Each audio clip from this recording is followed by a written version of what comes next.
Hello, in this video, I want to go through all the cards that I would include if I was going to build an Iroh Team Master Commander deck, focused on giving our opponents things, building up allies, tons of plus and plus encounters, and winning the game through combat. First, I have Yes Men from Fallout. Tapping it gives target opponent control of it. When they do, you draw 2, and you put a quest counter on it. You can only activate during your turn. And when it leaves the battlefield, its owner creates a tapped 1/1 white soldier creature token for each quest counter on it. You would always be the owner of a card, even if an opponent gains control of it. So this is a great card to have be passed around the table, and then you make a bunch of soldiers, and we have tons of cards that like creating 1/1s and putting counters on things because Iroh does that himself. So we want to, build on that effect. The Dane Tantalus Thief for 3, a red and a white. It's a 3/3. When it enters, gain control of target creature and opponent control until end of turn. Untap it, it gains lifelink and haste until end of turn. Whenever an opponent gains control of a permanent from you, create a treasure token. And our commander says, when entering Mega Food and at the beginning of combat on our turn, you may have target opponent gain control of target permanent you control. When you do, create a 1/1 white ally creature token and put a +++ encounter on that token for each permanent you own that your opponents control. So we're going to be giving our opponents things at least once per turn, so getting a treasure off of them is great with the Dane. Bucknard's Everfull Purse for 2 colorless. It's an artifact. 1 tap, roll a d4, and create a number of treasure tokens equal to the results. The player to your right gains control of it. It's another permanent that you own that your opponents control. It'll eventually come back around to you. It's very nice. Abzan Falconeer. Each creature you control with a +++ counter on it has flying. So now all of those 1/1 white allies are flyers. A Crone Horse for 4 colorless. It's a 0/4 defender. It enters, an opponent gains control of it. At the beginning of your upkeep, each opponent creates a 1/1 white soldier creature token. But you don't own it, so it's your other opponent. Though the player who controls it, their opponent, so you and the other 2 players would make 1/1s. Alexios, Demios of Cosmos, for 3 colorless and a red. It's a 4/4 with Trample, Human Berserker. It attacks each combat available, it cannot be sacrificed, and it cannot attack its owner. At the beginning of each player's upkeep, that player gains control of it, untaps it, puts a ++ counter on it, and it gains haste. Super good, being passed around the table, triggering all of your effects, putting ++ counters on itself, which is what your deck is going to want to do. Anointed Procession, if an effect would make 1 or more tokens under your control, it creates twice that many instead. Bizarre Trader, 1 red and a 1 for a 1/1 tap. Target player gains control of target artifact, creature, or land we control. In a couple of cards, we're going to get to the cards that you want to give your opponents. We haven't gotten there yet, but Brand can gain control of all permanents you own. So if they're around the table and you just want to grab them all back, you can just grab them all back. Bronze Bombshell for 4 colors. It's a 4/1. Whenever a player other than you control it, that player sacrifices it. If it does, it deals 7 damage to them. So you can give control of the Bombshell with the Trader or with the Team Master, Iroh, and then have them deal damage. Chaos Warp. The owner of target permanent shuffles it into their library, then reveals the top card of your library. If it's a permanent card, they put onto the battlefield. So the reason I kept this, and usually I don't keep removal spells in these lists, there is a deck list on Moxfield in the description that has the mana rocks and some other stuff that I don't include in the video. But Chaos Warp is interesting. You can give your opponent control of something, and then Chaos Warp it. You're the owner, so then you reveal the top cards of your library and you put onto the battlefield. So you can both give them something, destroy it so they don't have it, and then get something new from it, which is nice. Cinder Giant for 4 mana. It's a 5/3. During your upkeep, it deals 2 damage to each other creature you control. This is a card you want to give to your opponents so that it just continues to harm their stuff. Coveted Jewels, 6 colors for an artifact. When it enters, draw 3, tap, add 3 mana of any 1 color. Whenever 1 or more creatures an opponent controls attack you and are not blocked, that player draws 3 cards and gains control of Coveted Jewel. Untap it. Very nice card that passes itself around the table. Crown of Doom, 3 colorless. Whenever a creature attacks you or a planeswalker you control, get +2/+0. Not something we actually want happening, but for 2 colorless, target player other than the owner gains control of it. Activates ability only during your turn. So it costs 3 to cast, but 2 you can give it to your opponents, and your opponents can never give it back to you because you are always its owner. Curse of Opulence. 1 red for an enchantment, and enchants a player to curse. Whenever an enchanted player is attacked, create a gold token. Each opponent attacking that player does the same. Super nice. That's all it is. Just give yourself treasures, pass them around the table. Cut a deal. Each opponent draws a card, then you draw a card for each opponent who drew a card this way. Fun little card if you're playing this idea of giving people resources. You can also do it. Darksteel Mutation. 1 and a white for an enchanted creature. Enchanted creature is an insect artifact creature with base power and toughness 0/1, has indestructible, loses all abilities, card types, and creature types. The fun thing about Darkstone Mutation is that it still does this effect no matter who owns it. So you can actually you can cast it, give your opponent control of it, make your ally, and this counts as a permanent that's in play that you don't control, but you own it, an opponent controls it, and the effect still happens, which is nice. Discerning Financier, whatever. Discerning Financier. For 2 colors and a white, it's a 2/3. At the beginning of your upkeep, if your opponent controls more lands than you, make a treasure. 3 mana, choose another player. That player gains control of target treasure you control. You draw a card. Disrupt Decorum. 2, a red and a red. Go to all creatures you don't control. Ghostly Prism. Gotta protect yourself if you're passing things around the table. Creatures can't attack you unless their controller pays 2 for each creature they control that's attacking you. Goblin Cadets. 1 red for a 2/1. When it blocks or becomes blocked, target opponent gains control of it. Gold Knight Castigator. For 2 colorless, a red and a red. It's a 4/9 with flying and haste. If a sorcery would deal damage to you, it deals double that damage to you instead. If the sorcery would deal damage to Gold Knight, it deals double that much damage instead. Great to give to one of your opponents, and then all the instances of damage are doubled, even if they come from your opponents. Homeward Path. Tap for a colorless or tap. Each player gains control of all creatures they own.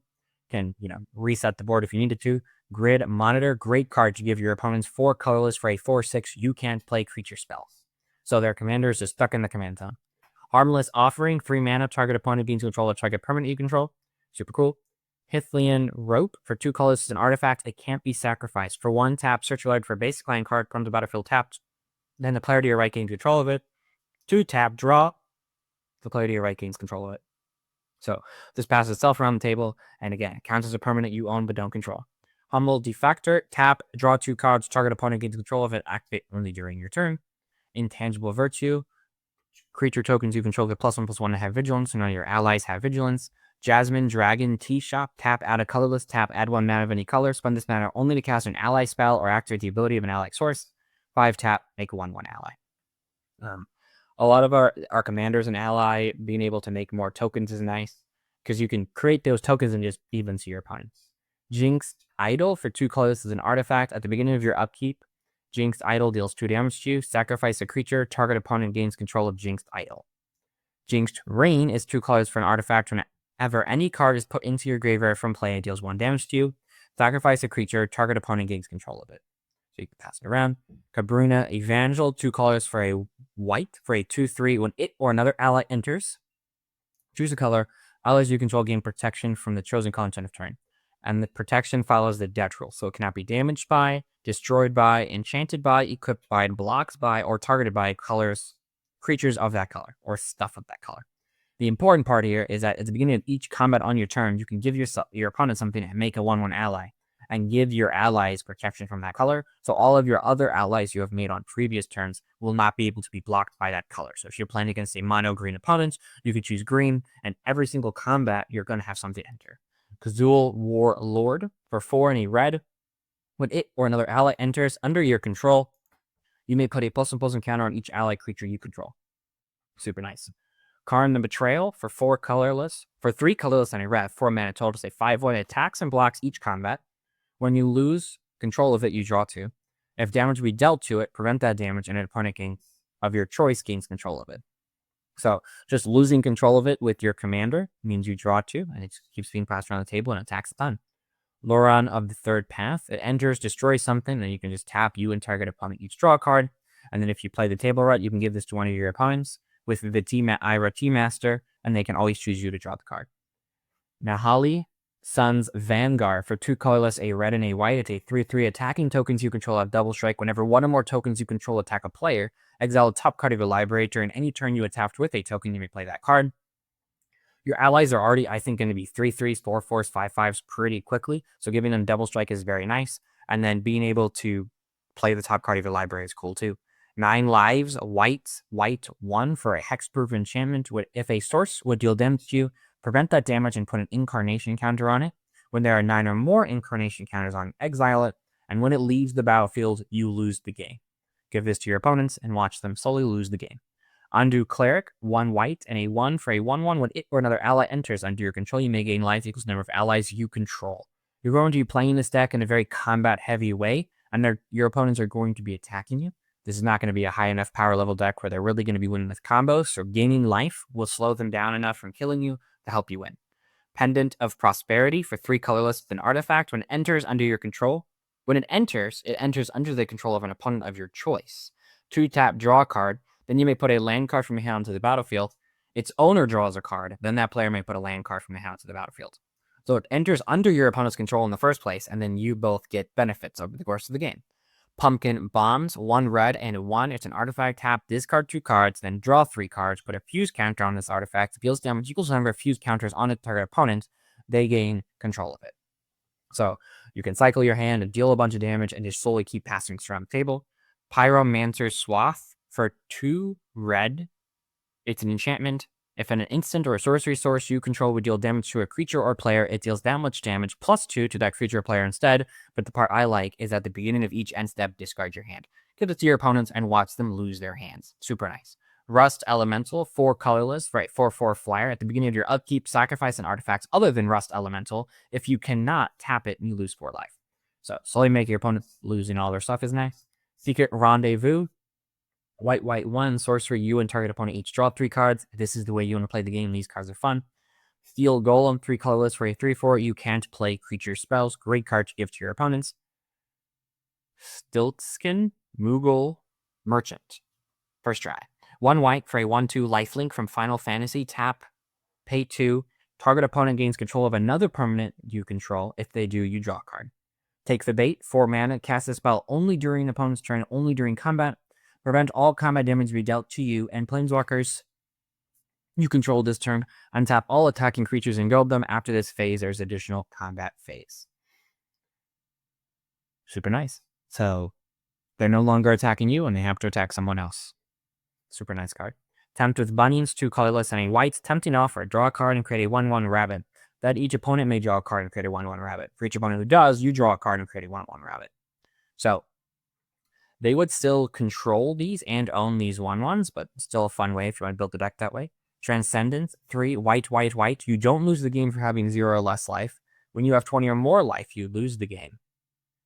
Whenever you lose life, you gain 2 life for each life you lost. 1 second, I'm going to go look at the Oracle for this. So, yeah, you just lose the game for having 20 or more life. There's no trigger on it. It just checks it and sees it, so you can just give this to your opponents and kill them. But you can't play it under your control if you have 20 or more life. I thought there was a trigger on this card if I included it in the list. That's fairly interesting. So you can only cast this once you're under 20 life, and then you can give it to one of your opponents that have 20 or more life, and then they lose the game. Puck Scrapper, 3 colors and a red for a 2/2. When it or another ally enters under your control, you may destroy target artifacts. If an artifact is destroyed this way, it deals damage to that artifact's controller equals the number of allies you control. Super good. There's tons of artifacts to destroy in Commander. Very good. Wedding Ring is 2, a white and a white for an artifact. When it enters, if it was cast, target opponent creates a token that's a copy of it. Whenever an opponent who controls an artifact names Wedding Ring draws a card during their turn, you draw a card. Whenever an opponent who controls an artifact names Wedding Rings gain life during their turn, you gain that much life. When it enters the battlefield, if it was cast, target opponent creates a token that's a copy of it. I'm pretty sure the opponent would control it and own it. So if not, it's got good to pass around. But if you want to play the group style deck that I keep talking about, you could totally play it. Those are all the cards that I would include if I was going to build an Iroh T Master. There is a Moxfield deck list in the description if you want to check that out. I hope you have a good rest of your day, and may your top decks be ever in your favor. Thank you.